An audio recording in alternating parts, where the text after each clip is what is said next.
From the very initial days, we are taught a concept of competing for opportunities. Even when you are smaller, we are told that we have to strive for good grades. We have to compete with other people so that you can motivate yourself and that get forward in life. To get every opportunity in the society, we have to compete for that opportunity. And at certain levels is fine. But once you start getting outside the comfort zone of education, when you try to find a job, when you start a business, there the problem lies. In a country with billions of people, a lot of people getting education at the same time, when all the people try to compete for a smaller group of opportunities, what we see is a lot of broken dreams and they don't know what to do in life. That's why I believe competition is only for losers. The real goal is not to prepare yourself for the competition, but prepare yourself to become a monopoly yourself. Peter Thiel is a very big name in terms of startup founder. He has created a lot of different companies during his time period. He always mentions that in business, competition is for losers and the real winners are only built in monopolies. Why don't we apply this in our life itself? And we see it in our day-to-day life. People try to compete in IITs, people compete NEETs, people try to compete for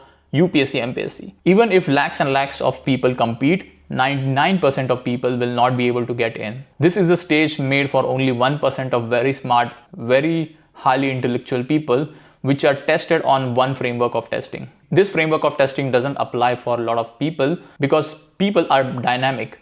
They may have different passion, they may have different strength and skills. If we are just competing in our whole life, what we get is a struggling individual who is trying to make his ends meet. Where an other person who has a monopoly is always trying to innovate something new because he has a lot of bandwidth to think for himself and try to improve himself. A simple mindset change we want in the education system is that don't try to compete on the unfair grounds. Try to look for opportunities which are very narrow. Nobody's looking at it. Nobody has idea that it even exists. Try to get into something like that, a very niche sector. Don't try to go into an overcrowded sector. I will give you an example what a monopoly in your own life looks like. These monopolies can be your skill-based monopolies. Maybe you are a good speaker. Maybe you are a good analytical skills. Maybe you are a very good coder. These are all skills that you can build monopoly if you're already good at it. Try to build your own skill sets. Try to find gaps of opportunity where nobody is looking at it. Don't follow the herd mentality. Try to create your own path. Try to take additional risks that nobody is taking. Move out of the house and your comfort zone. These are some things which will drastically change your life if you manage risk properly. Try to find the gaps in the system,